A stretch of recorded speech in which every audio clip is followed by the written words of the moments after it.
दोस्तों, आज हम आपको एक सच्ची कहानी से रूबरू करवाते हैं।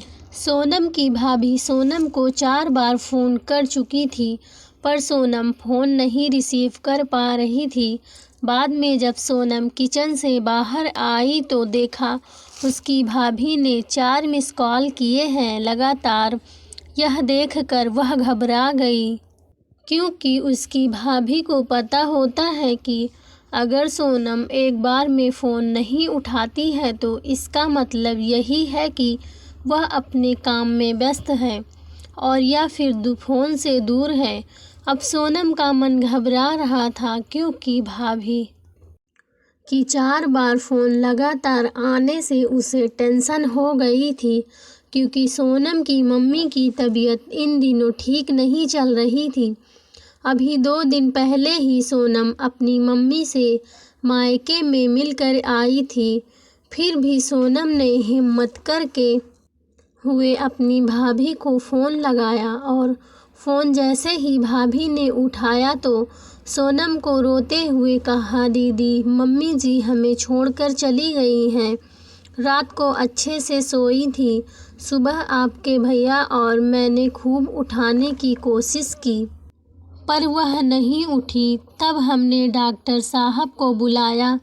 फिर उन्होंने बताया कि मम्मी जी अब नहीं रहीं। दीदी, आप जल्दी से घर आ जाओ। इतना सुनते ही सोनम की आंखों से आंसू बहने लगे।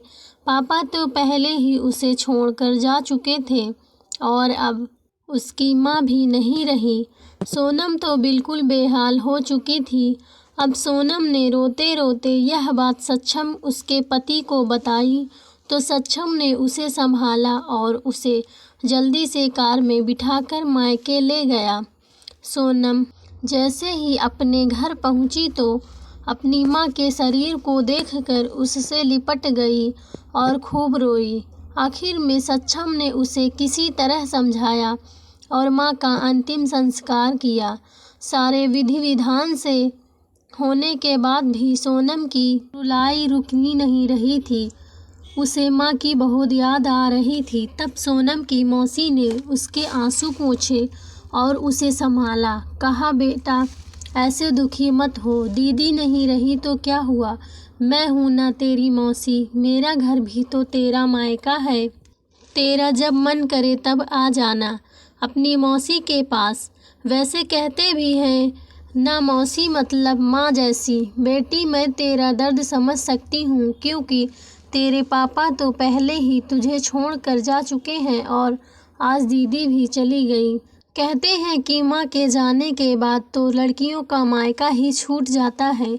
यह भाभी तो बस दुनिया को दिखाने के लिए नाम का रिश्ता होता है, क्योंकि मायका तो माँ से ही होता है।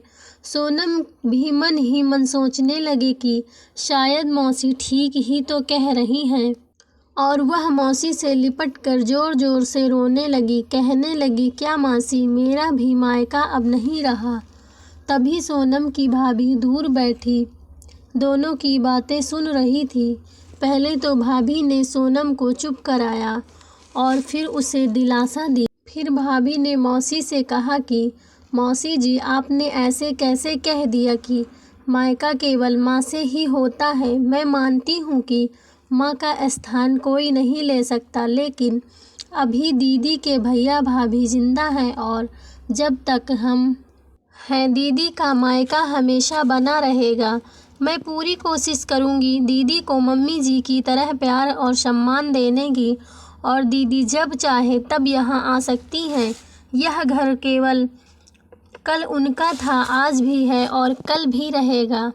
मौसी जी, मैं भी एक बेटी हूँ और मेरा भी मायका है, और मैं अच्छे से जानती हूँ कि हम बेटियों के लिए मायका कितना महत्वपूर्ण होता है। मौसी जी, आप दीदी को अपने घर ज़रूर बुलाइए, पर उन्हें अपने भैया भाभी के प्यार से दूर मत करिए। तभी मौसी ने कहा, बहू, आज के ज़माने में तेरी जैसी सोच रखने वाली भाभी बहुत कम मिलती हैं।